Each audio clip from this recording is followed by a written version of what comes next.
itu semuanya harus bisa masak rendang. Konon katanya Pak, cerita legenda dulu itu adalah tapak seorang raja Pak. Anugerah Pesona Indonesia adalah sebuah kegiatan yang memiliki dampak positif untuk pengembangan pariwisata di seluruh daerah di Indonesia. Tahan dulu Mas Dodi, nanti ceritain lagi. Ceritain lagi. Barangkali ada penawaran bagus untuk pada saat periode libur Idul Fitri ya. Gitu. Nanti kita sambung lagi. Saya kembali dulu ke Pak Kadis nih. Pak Kadis, kita sudah bicara cerita tentang Faraja Garden nih. Memang walaupun jaraknya cukup jauh, tapi potensinya luar biasa, sudah banyak menarik orang. Tapi biasanya kan gini pengunjung gitu ya. Misalkan mereka menginap gitu, oke seharian udah Faraja Garden, menginap di Faraja Garden. Habis itu mau kemana lagi nih sekitar Faraja Garden? Harusnya kan kayak gitu. Jadi ada alternatif lain tempat yang bisa dikunjungi.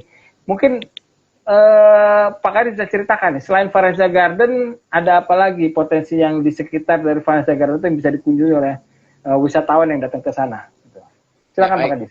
Tadi Adinda Dodi kan sudah menceritakan deh, walaupun mungkin masih belum lengkap itu Faraja Garden, efek dominonya karena memang di ketinggian kan, dan masyarakat bisa camping di sana. Di samping juga sudah dibuat homestay atau villa yang sangat menarik. Dan saya akan coba nanti. Saya belum yang villa itu, tapi kalau ke sana sudah ya. Jadi memang kami itu kan ada kecamatan. Jadi kecamatan yang Faraja Garden ini kan kecamatan Jangkat. Itu kalau daerah pemilihan itu namanya Dapil 4. Potensi wisata Merangin ini, Kabupaten Merangin banyak itu di daerah di Dapil 4. Kecamatan itu ada Kecamatan Jangkat. Kemudian dari Jangkat itu ada ke Jangkat Timur. Sebelum Jangkat Timur itu ada Lembah Masurai dan ada Muara Siam sama Sekancing. Nah, 5 kecamatan ini memang potensi wisata alamnya sangat luar biasa. Masuk tadi yang Faraja Garden yang sudah menggunakan nasional. Selain tadi Faraja Garden, artinya masyarakat juga bisa berkunjung atau berwisata ke objek wisata kita yang lain. Jadi sebelum ke Jangkat tadi sebenarnya ada objek wisata yang dikelola oleh pemerintah seperti air terjun Sigerincing namanya. Itu di Kecamatan Lembah Masurai. Kemudian ada juga air terjun Rintik Hujan Paneh namanya. Di Merangin ini banyak air terjunnya Bang Hiro. Jadi bahkan air terjunnya ini ada yang tingkatan itu sampai belasan. Ada yang 17. Itu Jangkat Timur.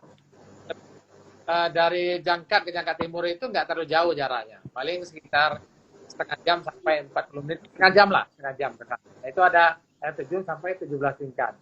Terjun Dukun Betua. Kemudian ada juga yang Telago Biru itu, ya. Kalau di Kerinci mungkin Danau Kaco ya.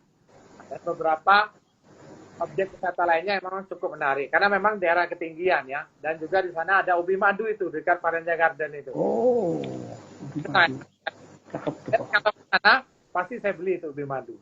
Kemudian jeruk tadi yang sudah diceritakan sama Adinda Dodi. Jadi beberapa objek wisata yang ada di Faraja Garden itu yang terjun sangat menarik. Kemudian ke sana lagi ke ada apa namanya itu danau Tempat kan ada 2 danau kita, danau Pauh, kemudian arah ke Kampung Dodi ini Rancok Remas itu ada danau Tempat. Nah, di situ juga ada rafting sekarang, sudah berkembang raftingnya, airnya jernih. Jadi ada objek wisata baru lagi nih, jadi luar biasa daerah sana itu. Jadi banyak hal yang bisa dilakukan. Jadi bukan hanya ke Faraja aja, nanti masyarakat juga bisa ke objek wisata lain yang sudah saya sebutkan tadi itu, Bang Hiro. Banyak, artinya cukup banyak objek wisata yang dikunjungi atau wisatawan. Oh, itu tadi menarik tuh Pak, ada ubi madu Pak ya. Itu jadi kayak kalau di Jawa sini ubi bakar Cilumbu kali Pak ya, berarti ya. Benar sekali. Pak, kalau nggak coba. Iya. Itu jarang loh Pak, jarang sekali ketemu loh. Iya. Gitu loh. Madunya itu ubinya biasa. Sekali saya makan ini ada kayak gulanya madu itu setelah dipanaskan. Iya. Nah, itu harus bikin baru tuh Pak. Jangan nanti disangkain produksinya Jambi tapi dinamain Cilumbu juga gitu. Gitu loh. Jadi harus ini gitu loh. Sayang soalnya Pak. Saya hampir jarang ketemu, hampir tidak pernah ketemu lah. Cuman ubi madu itu cuman Cilumbu doang gitu loh. Ya sekitar Bandung buat Jalur Puncak itu aja gitu. Lain itu nggak pernah saya lihat gitu loh. Dan orang tanya itu ubi bakar Cilumbu gitu loh, ubi madu Cilumbu gitu loh. Ya. Nanti Mas kita Dodi nih, sambil kita baca ada komentar dia bilang liatin pemandangan sekitar Varanza Garden dong gitu loh. Kalau sinyalnya tidak terganggu Mas Dodi, boleh tuh kameranya diarahin tuh, diliatin sekitar Varanza Garden seperti apa biar audiens yang menyaksikan ini bisa lihat nih. Yang penting sinyal jangan keganggu ya. Jangan sampai keputus lagi nanti. Ya.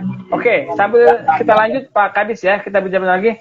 Ini saya khusus untuk Varanza Garden Pak, terkait Varanza Garden yang sudah bawa nama baik untuk Kabupaten Merangin, yang bawa nama lah. Setelah 8 tahun akhirnya pada era Pak Kadis juga berhasil juara 1, ajang event nasional ini ya luar biasa menurut saya. Ada rencana tertentu nggak yang direncanakan untuk dilakukan pengembangan terhadap Varanza Garden ini dari Dinas Pariwisata? Silakan Pak. Ya baik, jadi terkait rencana pengembangan ke depan ya itu kita lihat kan videonya dan sudah membawa nama baik ini bagi kami Kabupaten Merangin. Nah, rencana ke depan pemerintah daerah di bawah pimpinan Bapak Bupati Merangin yaitu Bapak Haji Muhammad Syukur SHMA, karena memang dalam misi kami di Kabupaten Merangin itu termasuk diantaranya kita punya program selain pertumbuhan ekonomi itu bagaimana pengembangan pariwisata. Nah, pariwisata inilah diantaranya. Jadi pemerintah itu berkomitmen untuk mendampingi Varanza Garden agar tetap menjadi ekowisata angin, Bang Iro. Jadi fokus utama kami adalah memperluas jangkauan promosi melalui jejaring pariwisata yang kami miliki agar nama pariwisata ini semakin dikenal luas, bukan hanya di tingkat dan provinsi Jambi, tapi juga skala nasional. Kami juga akan rutin memberikan pendampingan bagi pengelola dan masyarakat sekitar, terutama dalam hal standar pelayanan pengunjung dan pengelolaan homestay, agar kenyamanan wisatawan selalu terjaga. Jadi bagi kami, yang paling utama adalah menjaga agar semangat kreativitasnya ini, masyarakat di Varanza Garden terus konsisten, Bang Hiro, dan terus menggerakkan roda ekonomi warga lokal secara berkelanjutan, Bang. Ya siap Pak Kadis. Memang sih benar sekali yang Pak Kadis sampaikan. Memang yang pertama sih pasti promosi Pak. Biasanya teman-teman di daerah ini kurang paham cara-cara berpromosi, kemana berpromosi ya. Itu memang tugasnya Dinas Pariwisata nih. Jadi Pak Kadis sudah pas sekali ini memang ini ngarahin untuk promosinya dibantu. Ya. Saya banyak datang ke tempat-tempat. Memang mereka biasanya kelemahannya terutama di situ Pak. Gitu loh. Maka itu butuh dukungan dari kita semua nih Pak untuk bantu promosi. Nah, ini salah satu yang kami lakukan saat ini juga. Memang tim yang bilang gitu, sampaikan Pak, coba kita live ya sama daerahnya pulang mudik nih. Oh, boleh siapa? Akhirnya dipilih ternyata Jambi nih Varanza Garden, karena pemudik juga banyak situ. Mumpung libur lebaran, biar mereka tahu, mereka lihat kampung halamannya, sekaligus berlibur ke Varanza Garden terutama gitu loh. Ya. Oke, ini sambil ngeliat Pak, saya agak ke distract, ini dilihat pemandangannya luar biasa. Varanza Garden live ini keren banget sih memang gitu loh. Tangga seperti itu kayak tangga ke pintu langit memang gitu ya. Pemandangannya sekitar bagus, langsung Gunung Masurai lagi. Luar biasa memang ini. Gitu. Dan pasti dipastikan dingin ini karena kabutnya aja masih kelihatan itu. Gitu loh. Luar biasa ini. Lagi.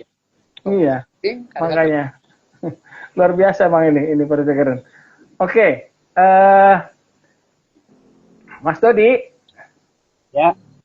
Mas Dodi. Nggak apa-apa sambil live tournya kayak gitu, sambil jawab pertanyaan saya ya. Nggak apa-apa nih, soal penonton juga lagi pada menikmati, pada ngomong tuh bagus banget, katanya, gitu ya. Oke, Mas Dodi sambil cerita bisa ya? Ya, boleh. Boleh ya, oke. Tadi kan Mas Dodi bilang pengunjungnya banyak sekali sampai penuh, dan untuk periode lebaran saja sudah full book katanya gitu loh. Ya, untuk camping ground atau villanya gitu. Nah, oke. Ada nggak datanya ataupun dicari tahu selama ini pengunjungnya dari mana aja sih asalnya gitu loh?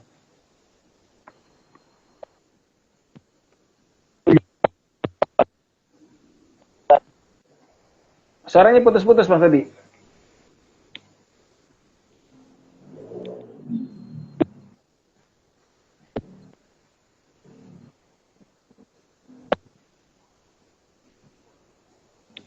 Mas Dodi.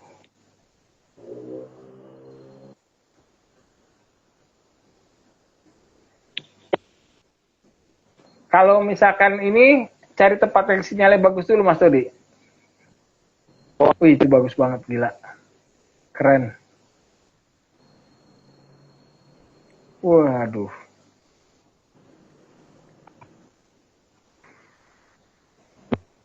Ini udah pasti dingin ini, sejuk dingin pasti di sini nih. Mas Dodi monitor kah?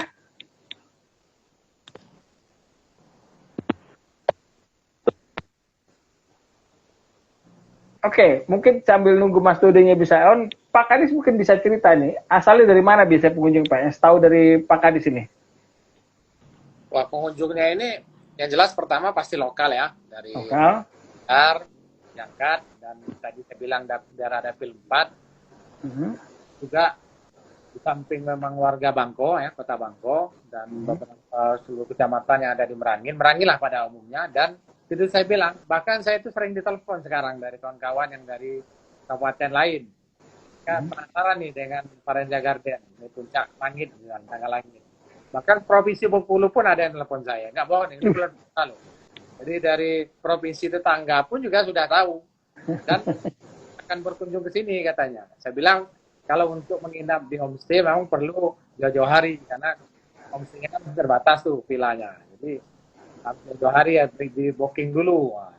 Nah, kalau enggak, mereka nginap di mana jam stay yang di sekitar situlah. Kan tadi ada homestay masyarakat sana ada juga, walaupun bukan langsung di Parenjang sendiri. Jadi bukan hanya di Merangin, di Kabupaten Provinsi Jambi ini juga Kabupaten Kota sudah tahu dan berdatangan ini, bahkan ke provinsi tetangga, Bang Hero.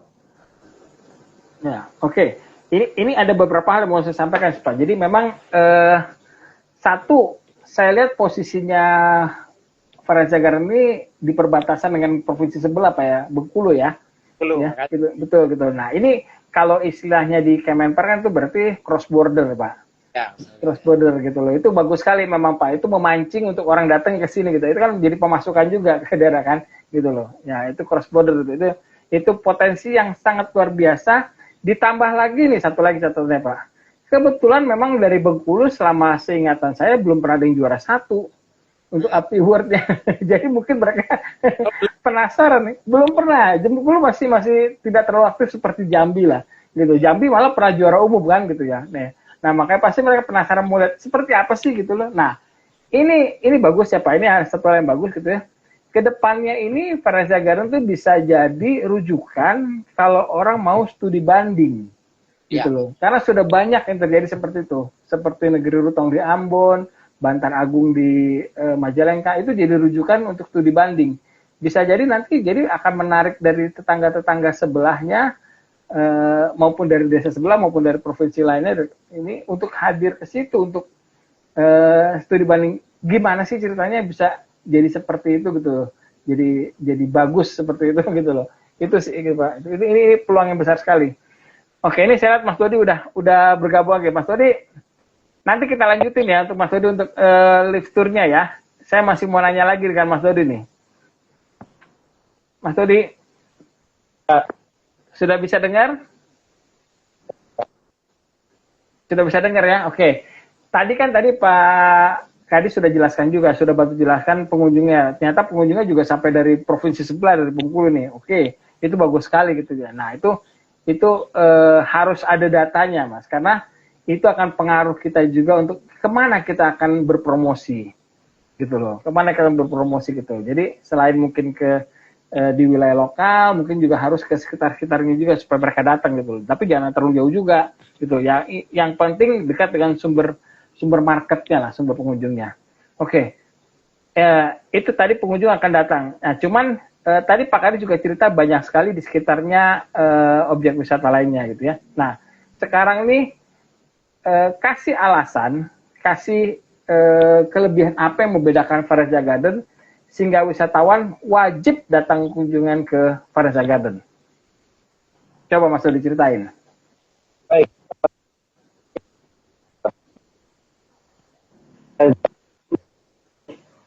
Pelan-pelan ngomongnya, suaranya putus-putus soalnya.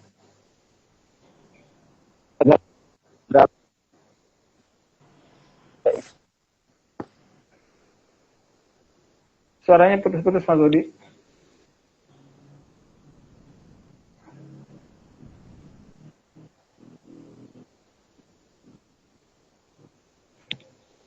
Mas Dodi, suaranya nggak ada. Ya, Nah, Dengar nggak? dengar, sekarang dengar. Oke, silakan Iya. Mas. Kebetulan saya tadi pakai handset. Jadi Hmm. Parenza Garden ini merupakan sebuah inovasi dari investor lokal yang berinvestasi dalam membangun sebuah objek destinasi wisata. Nah, terkait dengan kelebihannya adalah karena ini memang dikelola oleh swasta, terus juga oleh investor lokal. Jadi memang kita mengedepankan bagaimana pengunjung itu datang ke sini itu merasa puas, dalam arti merasa nyaman untuk datang ke destinasi tersebut. Kenapa?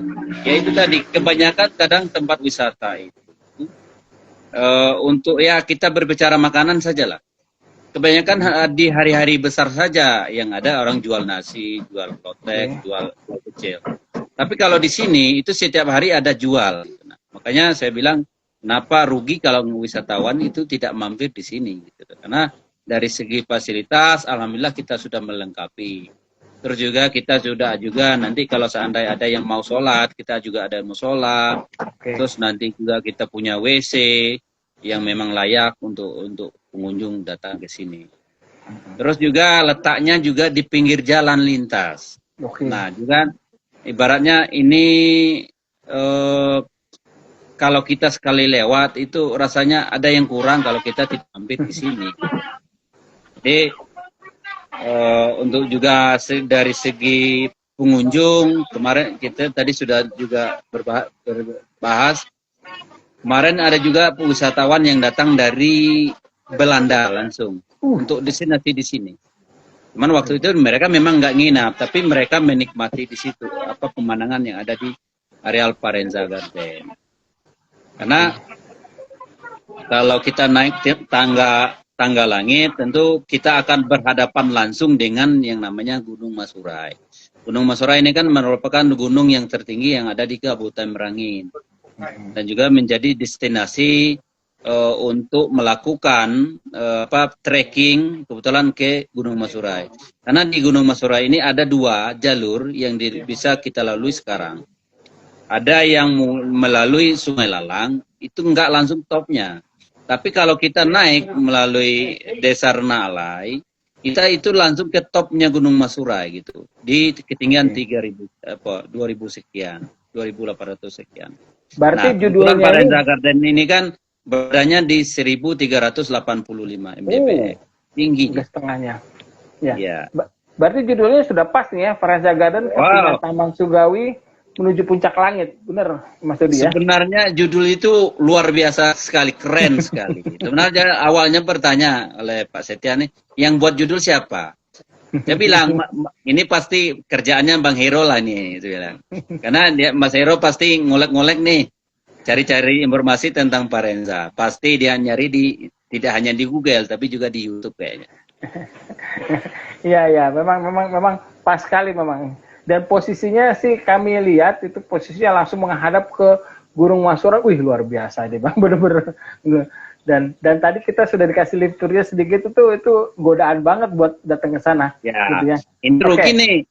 Bang Hero kalau nanti kalau ada kesempatan datang ke Jambi, rugi kalau nggak datang ke Parenza Garden. Dan juga nanti bawa ambasador-ambasador kita itu untuk nginap di sini. Siap, amin.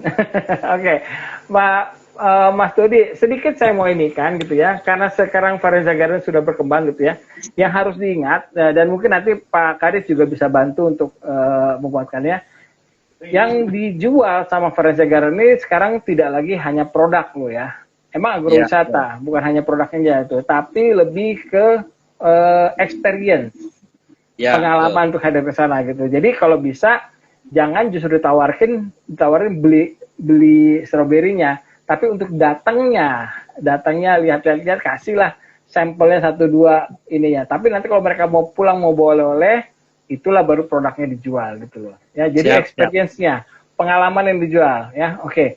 Nah, terus saya mau lanjut ini. Sekarang ini cara promosinya gimana nih Parenza Garden nih?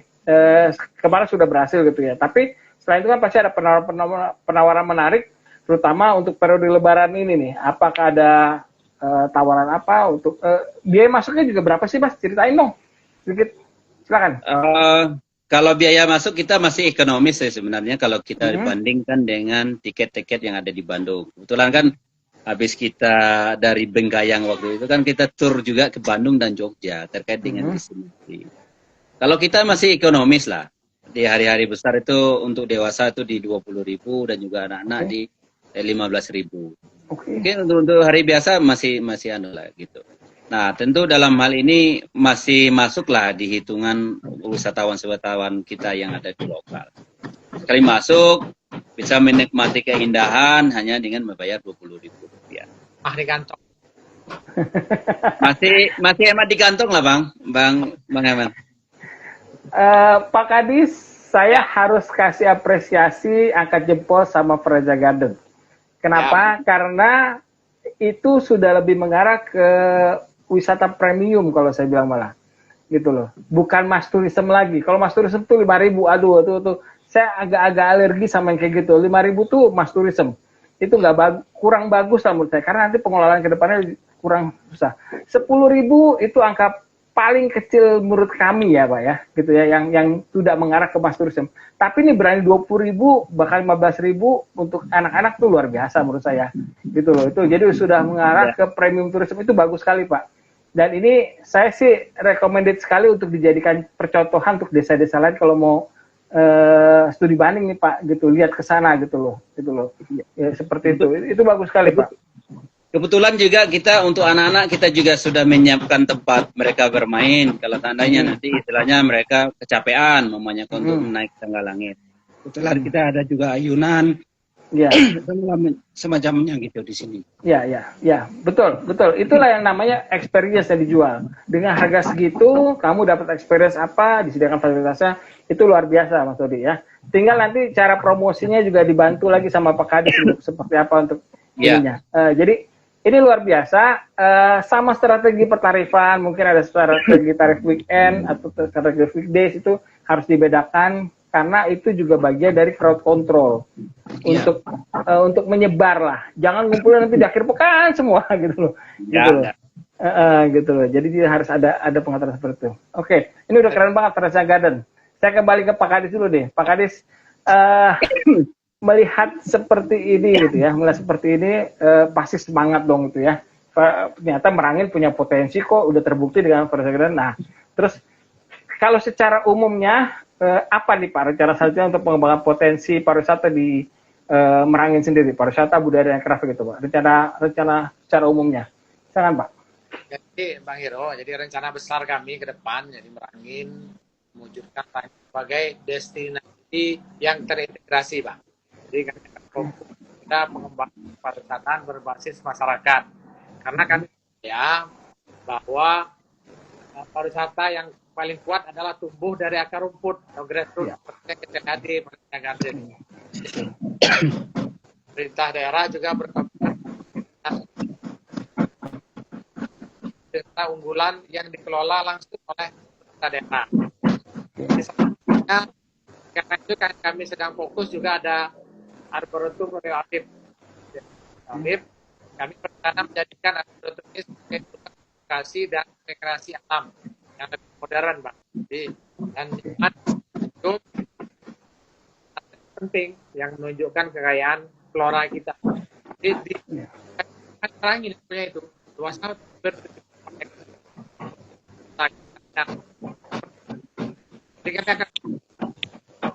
digitalisasi promosi untuk memetakan mapping potensi wisata alam, budaya dan ekonomi kreatif di seluruh kecamatan. Dari 24 kecamatan kita ini lebih mudah diakses informasinya oleh Merangin Jambi terkenal itu tetap menjadi salah utama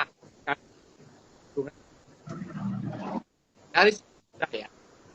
Kami juga berencana, jadi artinya PMK berencana memperkuat jejaring pasar dari produk lokal seperti kopi robusta kita, kemudian batik ya, itu ada batik tungkai, batik Moro Jernih, batik tabir dan lain sebagainya, dan berbagai produk kuliner lainnya.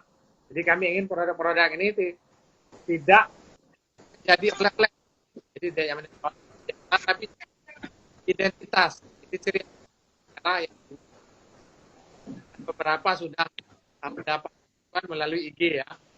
Jadi intinya rencana kami selanjutnya adalah menyatukan semua potensi yang megah dengan keramahan budaya dan kreativitas warga menjadi satu paket ini. Setiap pengunjung, itu rencana ke depan. Ya, luar biasa nih Pak Hadis nih. Jadi saya salah satu yang saya garis bawah itu tadi pariwisata berbasis masyarakat, berarti community based tourism Pak, itu luar biasa sekali Pak. Memang sekarang harus seperti itu gitu. Jadi masyarakat tuh harus terlibat, harus menjadi bagian dari pariwisata itu sendiri gitu ya. Bukan cuma jadi penonton nih Pak. Karena banyak kejadian seperti itu cuma nonton doang jadi gitu loh. Tapi ini melibatkan itu luar biasa sekali Bang. Itu yang biasanya justru sustainable-nya terjaga sih Pak. Oke, ini kan sudah ada momentumnya nih Pak. Udah ada momentumnya Pak Kadis dengan Varensia Garden ini udah memulai gitu ya.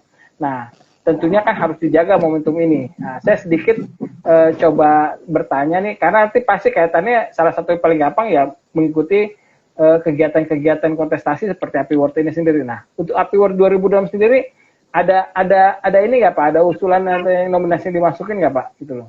Atau ada rencananya? Gitu. Silakan Pak. Baik Bang Heru, jadi rencana